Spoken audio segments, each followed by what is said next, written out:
Alright folks, it's finally time to get around to answering those questions you gave me so long ago. I got several thoughtful ones and some that are just plain bizarre. Speaking of which, our first question here comes from Skylat Sose, who says, "Haha, pretty funny to see how you look and act while talking. I always felt from your accent that you were a cowboy of some kind or another. So for lack of a better question, have you ever considered becoming a cowboy? If so, what would your name be?" Scott, I have never, ever considered becoming a cowboy, unless when I was just about a lad. Otherwise, no. I have no interest in becoming a modern cowboy, you know, the one that actually interacts with animals. I don't care for farm animals unless they're medium rare, to be honest. As for being an 1870s cowboy, you can't really get into that field nowadays, but if I could, my name would be the Wandering Crockett. The reason being because I would be a frontiersman kind of cowboy, and in real life I am the great-great-great-great-grandson of frontiersman Davy Crockett. Believe it or not. And I think I just drift from town to town, maybe escort some prospectors across Indian country, just stuff like that if I was a cowboy. But no, I've never wanted to be a cowboy. Our next question comes from Blank Door. He says, "My God, Lethal, you look awesome and crazy at the same time. I'm not sure what I was expecting, to be honest." Right, so I suppose I should formulate a question, my good man. Where the hell did you get the ideas for your characters? Or do you just like taking on a new persona? As in the way you seem to embody the person you play as. I'm looking at the stuff like Quack 4. Yes, you did misspell that. He means Quake 4, of course. And Fallout. Well, to answer your question, Blank, I really just play it by ear. I have sort of a central concept, and then I build around that. With Kane, all you gotta know is Kane is a certified badass. That's all you gotta know. The first scene where Kane is introduced, Rhodes says, "Who's the new guy?" And Morris is all, "One certified badass." And that's all you gotta know. After that, it's just all me, just improvising. As far as Skull Punch, his personality is completely based around the unarmed playstyle. Who the hell is gonna go around punching Deathclaws and Robo-Scorpion? He's gotta be a complete psychotic madman, full of booze and missing part of his brain. And that's who Skull Punch is. After that, I just sort of played it by ear. Actually, the whole alcoholism thing is kind of funny because, of course, that all stemmed from that fateful visit to Prim, where I was looking for something I could put on my hand to deal a little more damage than just, I think I had boxing tape at the time, and I was looking for the cran opener. Or was it cram? The cram opener, that's what it was, not the cran opener. And I found a bottle of whiskey. And then on a whim, I took a sip of that whiskey, and, well, the rest is history. I was addicted after the first sip. Perhaps, I actually want to think that Skull Punch did have a prior addiction, because, well, as we are in Fallout 3, he is definitely an alcoholic there. Let's see. And of course, the ultimate answer, like I said before, is it's a centralized concept and then improvisation. Okay, so our next question here comes from Atheist Cat 2004. Which LP series was the most fun for you? Well, which LP series was the most fun you have done, he asks. It's a toss-up between two, Atheist Cat. The first one that came to mind was when I was playing UT3 with Grimble, and we had the server open to everybody, and I had it configured so it'd be machine versus man. It's humans versus godlike bots, and that was just a blast and a half. I can't really explain more because that was damn hard. But we didn't give a fuck up. We just kept going at it and going at it. We worked as a team, and damned if we didn't get the flags captured. It was awesome. And of course, I'm so happy with Corporal Kane, especially the second to last episode, where I flawlessly pulled off the Room of Death. That was just... Once that was done, I was on motherfuckers. No one on YouTube has anything on me. I'm goddamn lethal. That was fun. It was a pain in the ass to make it, no fool, but once it was done, beautiful. Alright, and Atheist Quest has another question, a common one.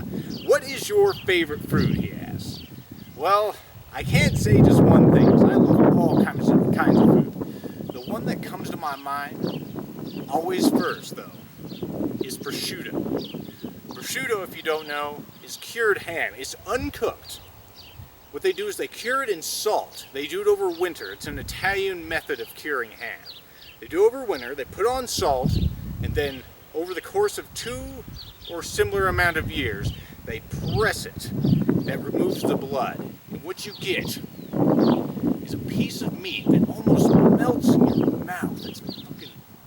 It's impossible to describe. And it has this beautiful texture because it is raw meat, essentially, just bathed in salt. And that is my favorite fruit of all time. I love a lot of seafood, like swordfish, sea bass, calamari. I love that shit. All kinds of sushi. I love any kind of steak, essentially. My favorite cuts would be prime rib. And is prime rib a steak? Close enough. My favorite regular cut of steak is ribeye, though. And I do like sweets also, like carrot cake and German chocolate cake. And of course, everyone knows that Lethal loves his root beer. I actually meant to bring my favorite kind along today, but it's been hectic. I would have told you that it was Virgil's root beer, and of course, my favorite one that I drink all the time would be Zuberfizz, which is brewed in Durango, Colorado. Alright, our next question comes from Grimmeth R, some asshole. Never heard of this guy before. He says, he asks, how much time during your life, did you spend staring in the mirror at yourself? The exaggerated facial expressions you are capable of making are worth hours of self-entertainment. In my whole life, Grimmeth, I don't exactly keep a count. Probably several months. Whenever I go to the bathroom, I always perform a little soliloquy, because Lethal's always got something on his mind. And he's like having an imaginary argument with his mirror, with himself. Because, the best debate you can have is with yourself, right? That other guy always knows what I'm thinking, for some reason. Alright, and Grimmeth also asks, why don't you pally more Unreal Tournament or Bad Rats? This is why we can't have nice things. Well, I really am not playing Unreal Tournament at the moment because I'm trying to play so much else. There's so many distractions right now. Like I've been playing a whole lot of GameCube games off camera because I just learned that the Dolphin emulator is fucking amazing. It really is. For instance, I'm sure many of you know that they're going to make a HD remake of Wind Waker. You don't fucking need it. Just get Dolphin and load in the ISO of your Wind Waker. It looks fucking gorgeous. Plus, it's already in 1080p. I don't know what kind of system you need. It depends on the GameCube games because the Nintendo ones are like super optimized. They run really well. I play Luigi's Mansion, Mario Kart Double Dash, Wind Waker. I need to get around and play Twilight Princess, but that one's not exactly perfect for widescreen. Otherwise, it's perfect. But anyway, why else am I not playing Unreal Tournament? I'm just not in the mode for Unreal Tournament right now also. It's a very, very intense game. It's like the intense game. And, I gotta recuperate mentally, and my arms gotta recuperate. That shit destroys your wrist grip. Whenever you're doing that double strafing all the time, the strafe jumping, that thing destroys my wrist, man. That's why my arms hurt in the winter.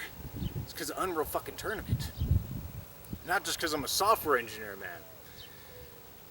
And as far as Bad Rats is concerned, it's just because there's no new levels. As soon as there's new levels, we'll get some more Bad Rats.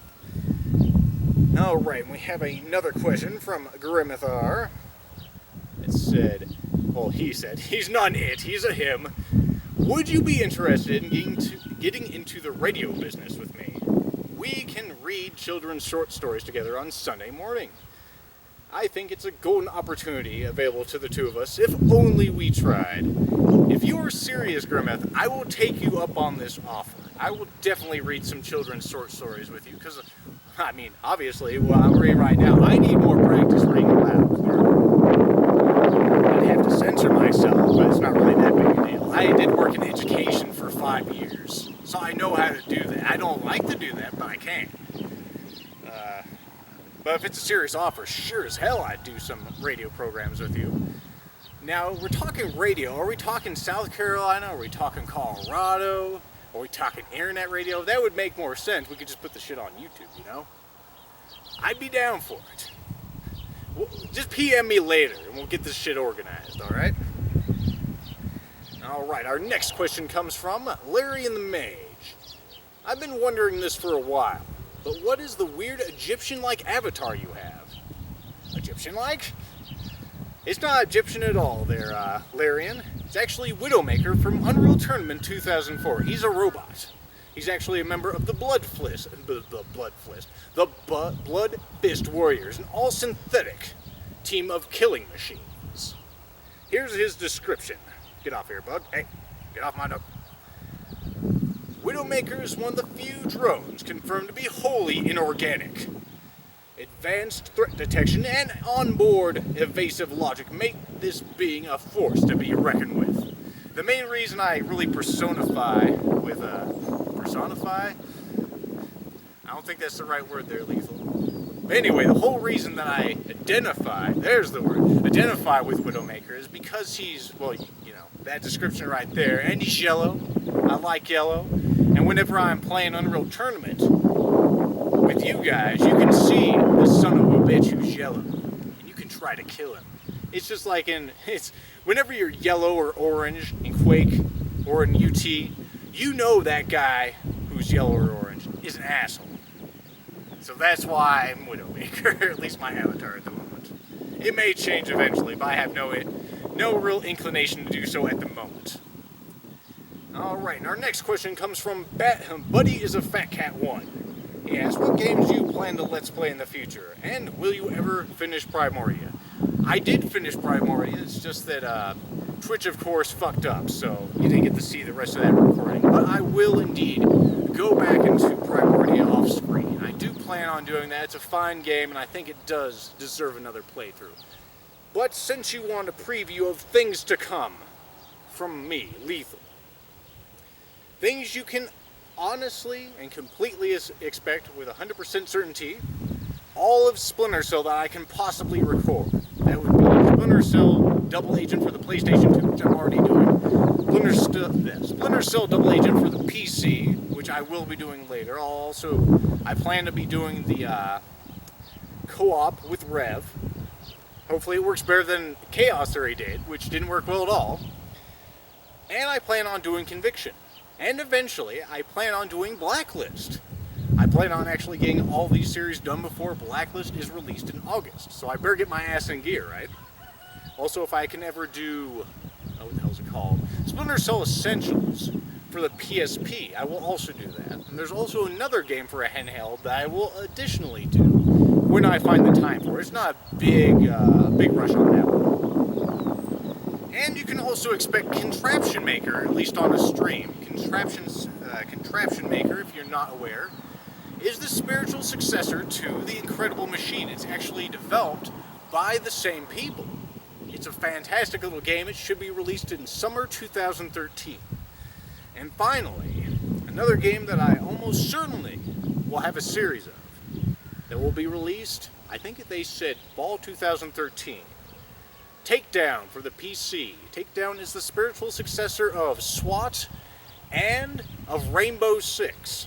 It should be fantastic. They have a cavalcade of incredible people working on this project. They have I think his name's Joe Wilson. He worked on Unreal Tournament. They have an artist from SWAT 3, which is sort of weird because I don't consider SWAT 3 to be, like a selling point for a series. I'd rather have SWAT 4's artists, but what are you going to do? And I think that's all for that one. I have a few more people who have asked a similar question, so you'll get more previews. But first, we have a question from some douchebag known as Revoke. He says, why aren't you recording more series exclusively for YouTube instead of raw stream footage? Because I'm a lazy motherfucker. That's all I got to say on that one. Because sometimes I just don't feel like it, Rev. Days like today's just too damn nice out, you know?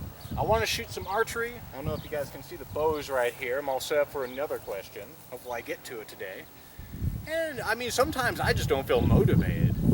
The reason I do stream the stream so much is because, like you said yourself, they're very low effort. You don't really have to plan ahead. And I've become such a perfectionist now with this hobby, at least with the recorded stuff, that I've been putting a lot of work, or I just do a lot more takes now. And I'm not satisfied with my work, so sometimes it becomes harder for me to just be happy with the footage and release it. So, there you go. And we're going to cut off this video right here, folks, and I'll see you in the next segment.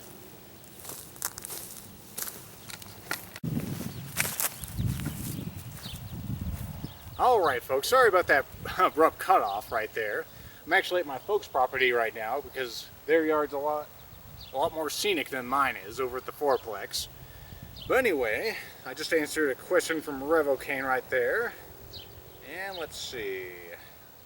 We have another question from Revocane. He says, how many cans of tuna could you eat in one sitting? I know you love that shit. Well, to be honest, Rev, I'd rather eat sardines or kippered herring. The reason you think I like tuna, canned tuna so much, is mostly because there's this one flavor. I can't remember if it's by Chicken of the Sea or by Bumblebee, but it's like tuna and chili oil. That stuff is just delicious. The other one's not so much. With the other canned tuna, you have to have it in like barbecue sauce or something else to make it edible, in my opinion. But your question is, how many cans could I eat possibly in one sitting? Probably 22 before I started vomiting. That's my guess. I've never honestly sat down and tried it. Maybe one day. Probably not. And here's another great question. I actually like this one a lot, Rev. This one, of course, from Revocane, if you didn't get it. Worst physical injury? Ever broke a bone or misfired into your torso? I know I hate that shit. Well, I'll tell you about all my serious injuries, folks. I don't know exactly which one's the worst.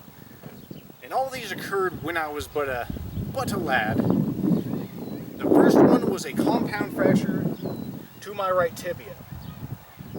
Now, how that occurred is I was in daycare, and they had this torture device that they called playground equipment. It was a...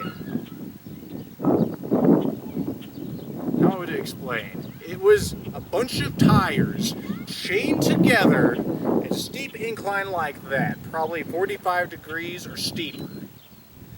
And I was a clever child, so I tried to jump off the top. My leg got stuck in a tire and then... that was fun.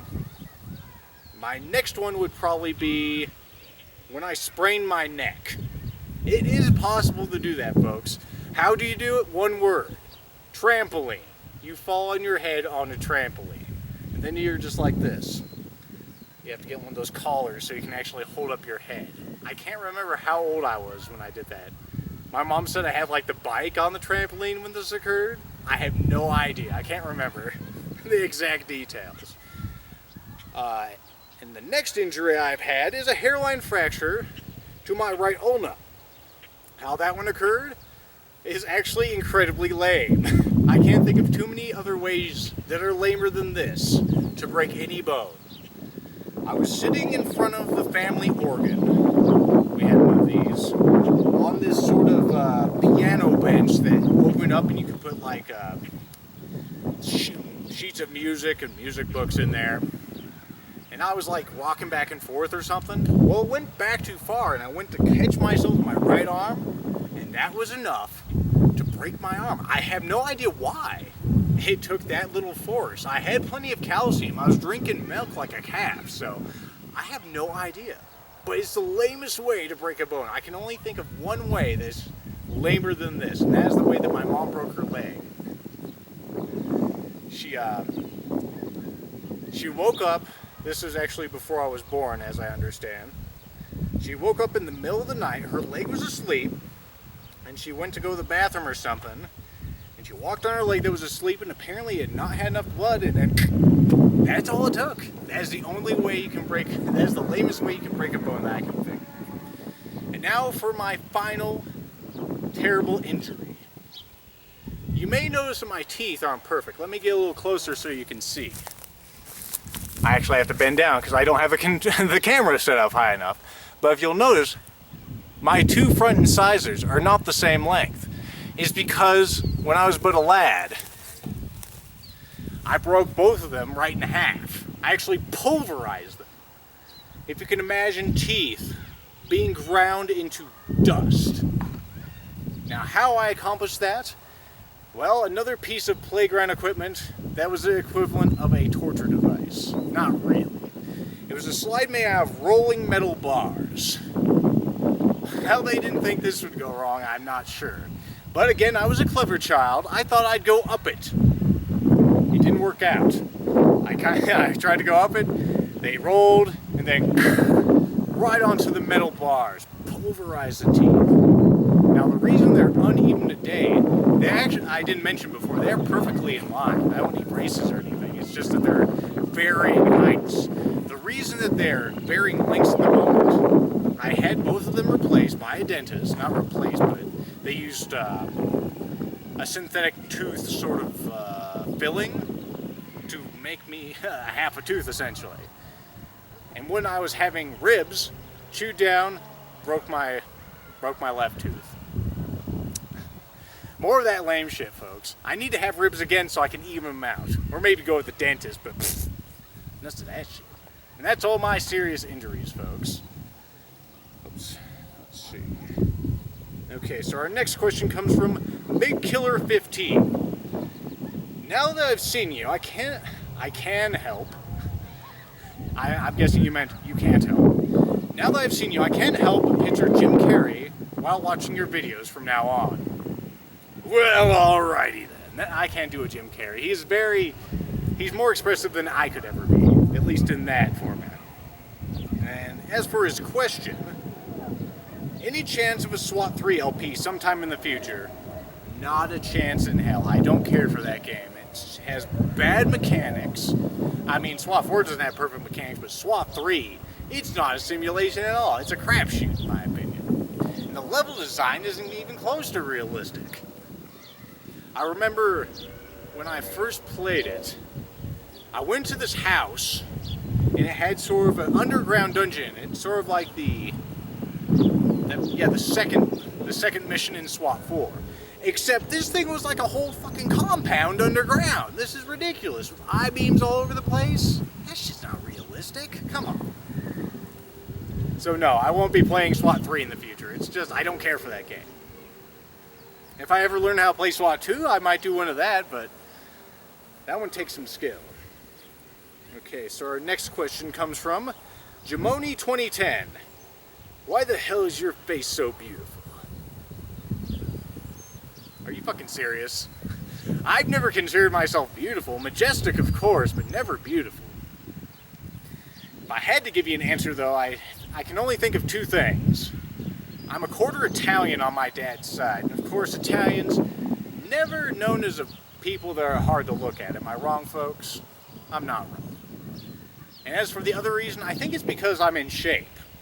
I exercise 5 times a week, and I think that makes it so you can actually see more muscles in my face. I like to think that anyway. Maybe that's why I'm beautiful in your eyes? I have no idea.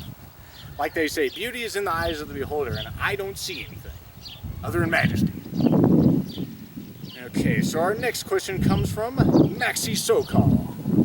Holy crap, you look completely different than I expected. My question will be, what's your education and what do you do for a living?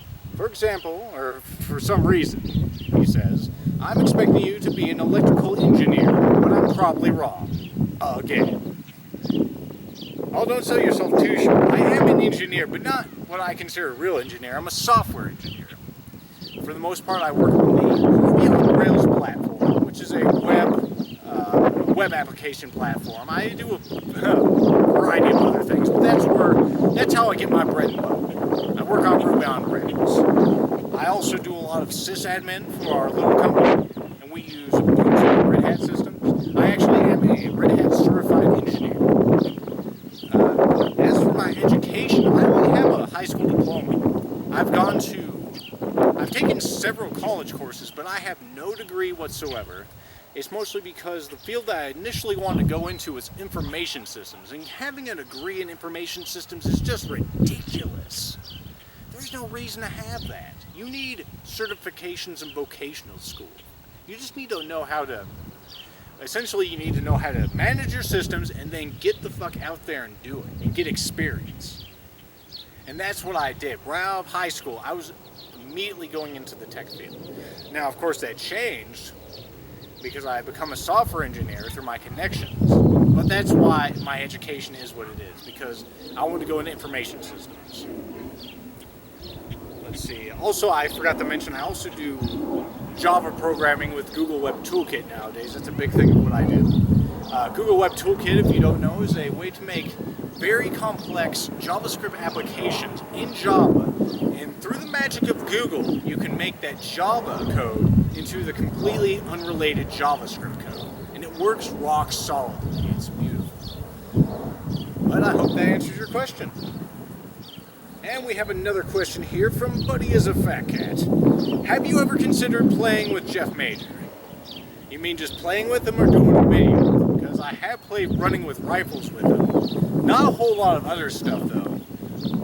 I really don't have the rapport with Jeff. I've talked to him a few times on TeamSpeak, and that's about all. I think some of you think I have a deeper connection with Voltron Army than I really do. I just give them money, and I do a little bit of moderation, essentially custodial work, cleaning up spam, which I don't really have to do right now because Grimmeth has it configured so he has to approve every new user, so there's not a lot of spam users. Not a lot of stuff for me to do. But have I ever considered playing with Jeff? I'd like to play with Jeff, but like I said, don't have the rapport. And our next question comes from Trencher1375. Are you going to do any more in-character Let's Plays like your Quake one?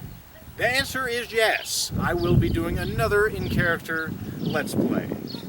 I will not tell you the exact game, though, that I will do. Here are your super obtuse hints. One is another game by id Software. They only have a few, right? So, I mean, that's a pretty good hint. And the other game is one with a supremely immersive atmosphere. One of the best ones I've ever seen. Both of these games are first-person shooters. Also, that second game I can't give you a lot of other hints about because if I did, you'd know what game it was. I can't tell you the developer or the publisher because you'd know. You'd know. You're very clever. So on to the next question. Inu Cirrus asks, How did you get to epic-like? I'm guessing you meant so epic-like. How did you get so epic-like? Years of training. I always seek to improve myself, friends. Every single day, whether it's mentally, physically, or how I express myself creatively. So that's how I have become so epic-like, at least in my mind. Our next question comes from, I'm going to butcher the pronunciation of your name. It's spelled S-V-E-E-R, so I'm going to call you like Sevier. Sevier. I like that one. Sevier. Hey, Letha, does patrolling the Mojave make you wish for a nuclear winter? Yes. Yes, it does. I was initially shaking my head, but yes. I was shaking my head because you asked the question. If I could decap people in New Vegas, I would. But of course, whenever you're punching someone, you can't do aim shots. That's too complicated. You just got to swing at them and hope for the best, right? But yes, I do want a nuclear winter because it's so goddamn hot. Okay, so our next question comes from Sir Ploff. He asks, well, it must be a he. It's a Sir Ploff, right? Otherwise, he'd be Lady Ploff. Ever thought of a career in politics? The reason I asked this is because I didn't really understand what you were saying in the question and answer video, because I just stared at your face, mesmerized. No, I've never considered going into politics, because to go into politics, you have to be a people person. You have to get out there, make connections, suck up, make deals, and I'm just not that kind of person at all. I don't really care for people, ultimately. And I also really, really hate bullshit. And of course, politicians overwhelmingly and unquestionably full of horseshit and bullshit. It's the same thing, kind of. Horseshit, bullshit, same. So no. I'd probably end up killing someone if I ever became a politician, so I'm trying not to. Alright, our next question comes from another Let's Player. He's known as KDS Studios. He says, do you have any more Let's Plays planned in the future? Yes, in addition to the ones that I mentioned for Buddy as a Fat Cat earlier in the prior video, I also plan on doing a game that only runs on Windows 3.1. To describe what this game actually is, if you crossed a point-and-click adventure game with Pac-Man, you would have this game. How I plan on actually recording it is in DOSBox. I actually have it all set up and everything already. You install 3.1, Windows 3.1, in DOSBox, and then run the game within DOSBox. It's pretty fucking crazy. I actually used my old 3.1 discs that I have. I don't have them with me. I should have fucking brought them. It's 6 discs. I used them all. I installed them on DOSBox, and it actually fucking works with sound and everything. It's going to be a pretty short playlist, by the way, because the game essentially only has 3 levels. But it should be pretty good. It's a game that no one else on the internet has ever done. I know I keep doing this maneuvers because I like it. It makes me feel like I'm holding the whole world in my hands. Anyway, we have another question from Katie Studios. Did I call you KDS Studios? God damn it. From Katie Studios. He says, what game has given you the biggest emotional response? Positive or negative? Well, for positive, I've already told you. It's going to be both UT3, when I was doing the vehicle capture the flag with Grimmeth and you guys versus the godlike bots, and we succeed against all odds. That was fucking a blast. And of course, after I completed the Room of Death flawlessly, Iron Man on the hardest difficulty while commentating in person, of course I felt bigger than you two. Now, for the negative one, that would have to be Chaos Theory. And most of you already know why. It's because that game has become my personal hell because of the conducts I fought on there. When I went on the hardest difficulty, I played on the hardest difficulty while Iron Manning, while getting the perfect score, and then the game has to be a piece of shit on the bathhouse level. I get to the end screen on that, and I look at the score. I'd be doing it every time, only to see fucking 97 again. And if I was a smaller man, I would have started sobbing. Because every fucking time, I know it's not impossible to get 100% on there, because I have done it. I don't know if I had a screen of it, but I do have 100% on every level of that game. It's just a pain in the ass. I can actually relive that whole bathhouse level in my head to this day. You start on the street, go around the corner, you hit the light, the guy gets a little spooked, you zigzag to the right, you find a phone box for the opportunity objective, you put a bug on there, not a big problem, you climb on out, you have the 2 mooks, having the little talk there, you time your lights, you hit it with your EMPs or your OCP, that's what it's called, I had to remember there for a second. Then you go past them while they're going, oh my god, the lights are out. Then you jump into the sewer, go through there, jump on out. When the lights are out, you have the guy who's talking, go into the light switch. See, I can go through this whole thing with you guys, but I'm not going to bore your ass. I can relive my personal hell at will. Isn't that great? So there you go, my most positive and least positive experiences. Alright, our next question comes from Nicole Cirrus. Not to be confused with Inu Cirrus. I'm starting my hand at this glorious hobby, and my questions are, what is the hardest part about starting this hobby? Well, this hobby is really not that hard to start out at all. That's why it's so popular. All you need is a computer capable of recording, a mic that people can understand you on, and then you're golden, essentially. But if I was going to say anything, bug just flew in my eye, I'm sorry. If I was going to say anything, it'd be getting your initial audience.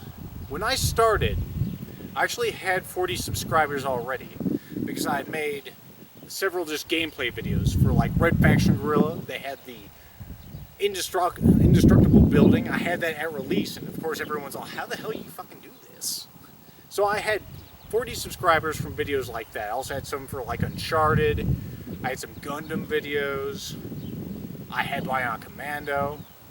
Those didn't really factor in the picture. I got lucky other than that when I started this hobby. So I'm not going to have the problem that you're probably going to have. A long time ago, on Earth, not in a galaxy far away, there was a fairly established YouTuber who placed new LPers on his sidebar back when that was a thing. Now we have the About page. And all you had to do to be placed on this sidebar, come on, Legal, it's not that hard. I haven't been doing this that long. All you had to do to be placed on this sidebar was meet a few minimum requirements. You had to have at least 10 videos uploaded already. You had to upload at least one video a week. And you had to have less subs than anyone else on the sidebar, because of course, back in those days you could only have 10 or 15. So I met these requirements. I got on the sidebar, and over the 2 or 3 weeks I was on there, I went from 40 subs to 250. That is a substantial increase. It's all thanks to him. And that helped me more than he will ever admit. I wish he would admit it. I know he's not watching this goddamn video. And if he is, I'd be impressed. But unfortunately, he chose to end this practice of helping new Let's Players. And the only people that are on his sidebar nowadays are TGS pukes. If you can't figure out who I'm talking about by now, that LPer is Jeff Major. He's a glorious motherfucker, though. I do something similar to Jeff right now. It's not nearly as structured as his was. He had people actually PM him with their channels, and he'd like actually look at them and make sure that they fit the requirements. No, I don't do anything like that. But I regularly put up-and-coming Let's Players on my sidebar that I enjoy. And I find them on the our Let's Play subreddit that I moderate on Reddit. If you didn't know that already. I find them on the Voltron Army. And I also find them on digging around through YouTube, because everyone has their own sidebars. There's also, whenever someone subscribes to me, I always go, I wonder if they are a Let's Player. I go to their channel, and sometimes they are. And sometimes they even have decent shit on there. Once in a blue fucking moon. But my standard for this sort of thing is not exactly high either. So it's not hard to get on my About page, on my sidebar nowadays.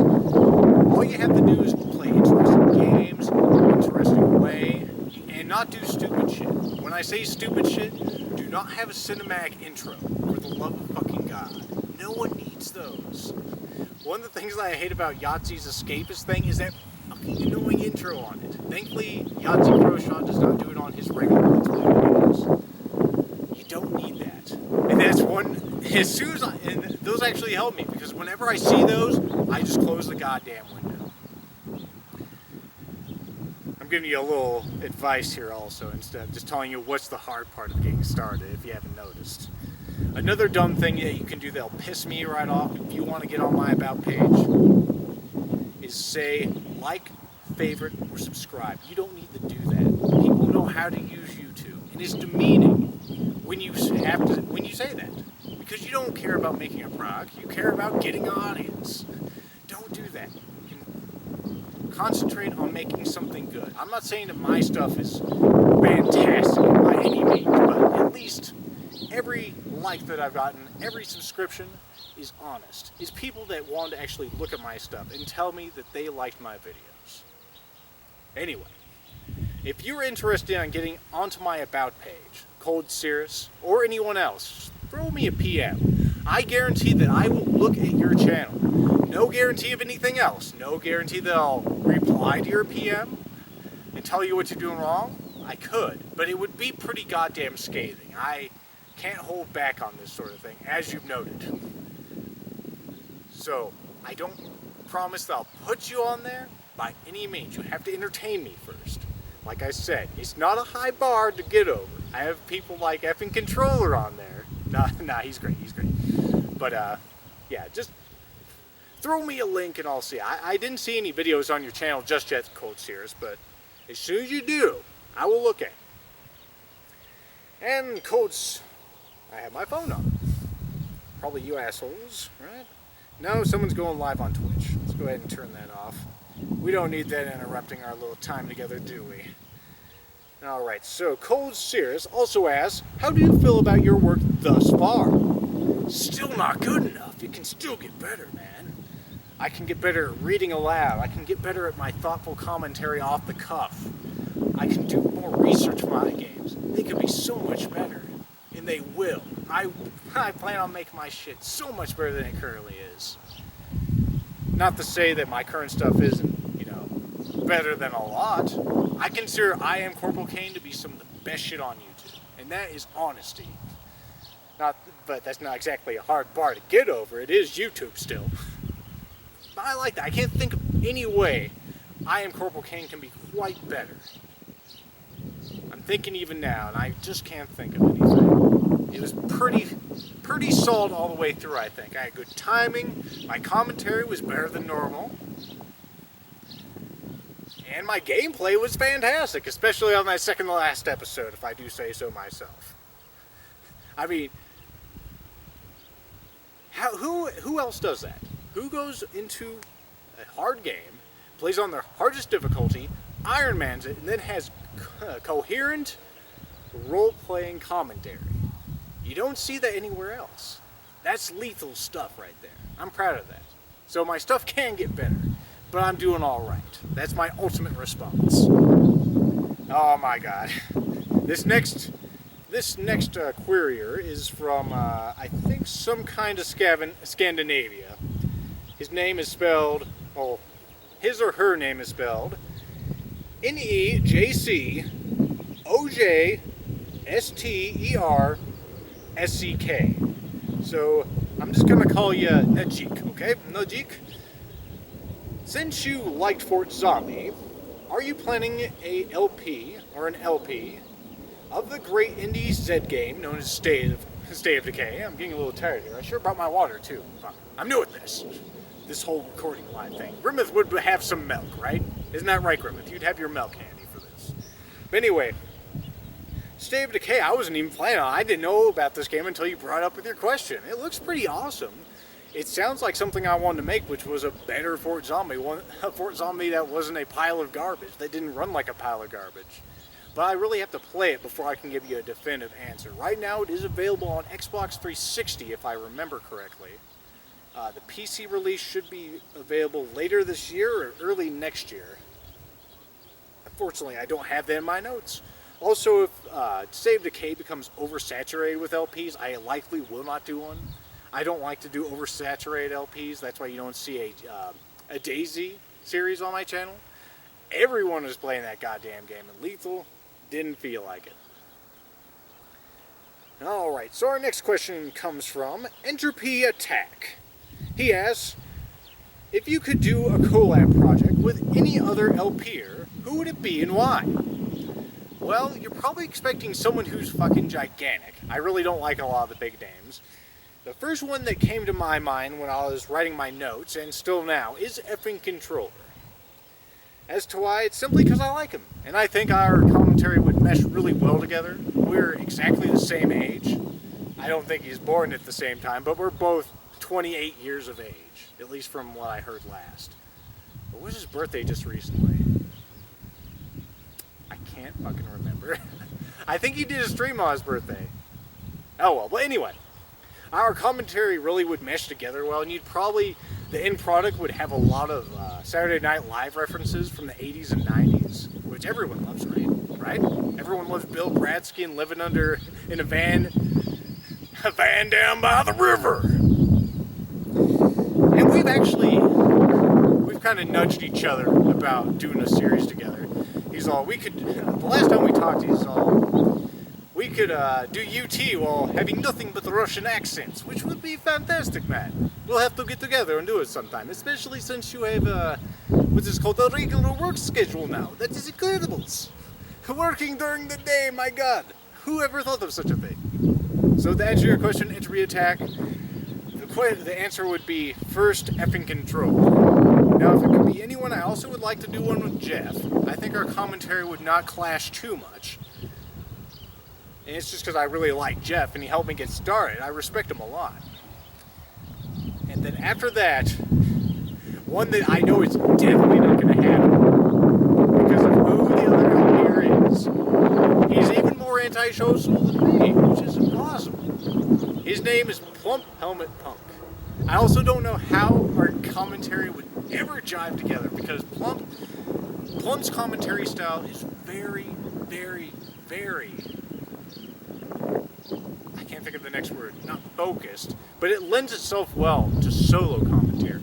It'd be hard to sync up with Plump. If there was something like a co-op with New Vegas, we could make it work, but I know that Plump doesn't want to do any of that stuff. He's a solo Let's Player, and I actually respect that. He does damn good work. But man, wouldn't that be something? I co-op Plump Helmet Punk. That's like flying without a plane, man. It's impossible. Alright, so our next question comes from the Shizzleface. Do you ever use your superhero voice to fight crime, or when you fight crime? All the time! Nothing makes criminals quake in their boots faster than a voice full of ridiculous machismo! So yes, I do. So, that's all I really got to say on that question. I couldn't make any more thoughtful, my friend, I'm sorry. Steve9292 asks, starting to run out of gas here, folks. Which is actually pretty good because I'm running out of daylight. I'm about halfway through with our questions here, thanks to my Nooks page tally. Anyway, Steve9292 asks, am I the only one that sees more than a striking resemblance to a slim white Dwayne "The Rock" Johnson, especially the eyebrows? Do you smell what Lethal's cooking? It's a mozzarella omelet. I really can't do a Rock either, I'm sorry. Also, I'd have to train harder to ever look like The Rock, man. He's fucking huge. But I respect him as a wrestler, though. Let's see. Finally. It's good to have my bows out today because I'm at the relevant question. Searu12 asks, Lethal, how long have you been practicing archery? I practiced archery in high school for a short time, but I really didn't have the facilities to really do it properly. Plus, I was a weak high school kid. You need to be a little stronger to do archery, at least with the bow I had at the time. It was a 50-pound PSE Talon. But, I accidentally talked about the question. I started seriously practicing archery in September 2012 when I purchased this right here. This is a Stinger 3G by PSE, Precision Shooting Equipment. It is a 70-pound compound bow that will run you about $400, which makes it one of the cheaper compound bows. At least that's worth a shit. Right now it's dialed at 65 pounds at 29 inches. And I've been using this since September of last year.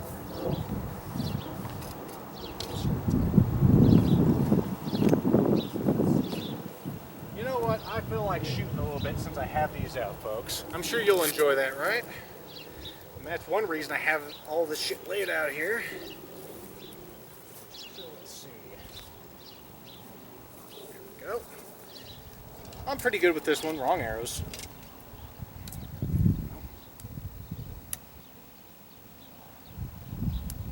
This one I actually put a lot of time on. And I'm pretty good at 50 meters. Right now we're at 25, although you can't see the target, so it's really a non-issue. Alright, let's see if I can pull this off.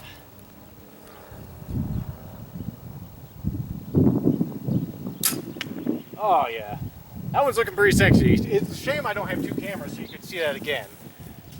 Alright, let's shoot a couple more. I have 3 arrows over here. I'll shoot my other bow too.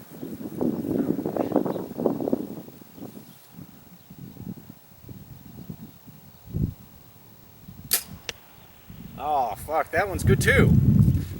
Damn it. I need to get a second camcorder, so I'm not full of shit. Alright. Of course, 25 meters really isn't a big deal, especially with this thing.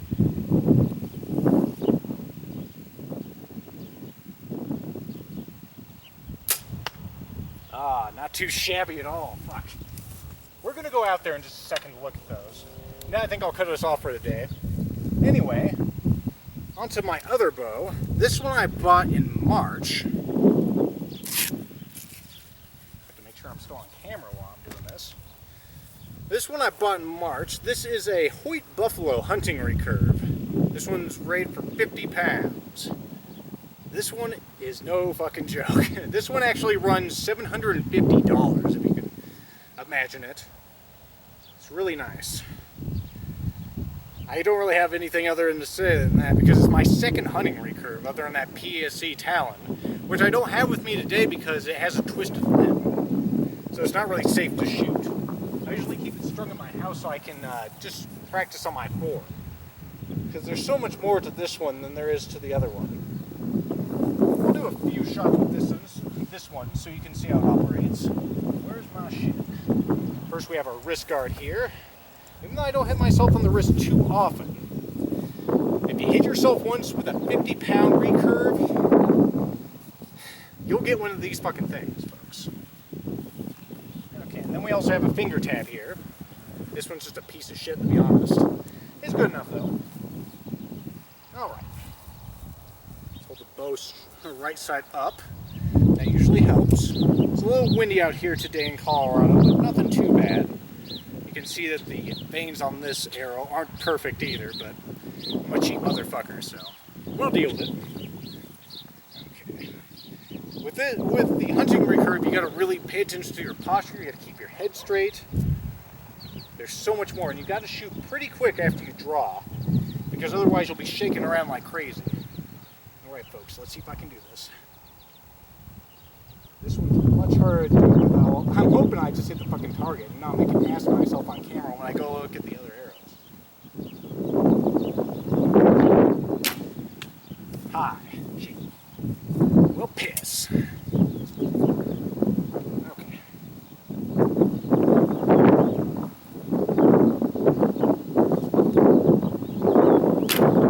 Ah! That one looks sexy. Alright.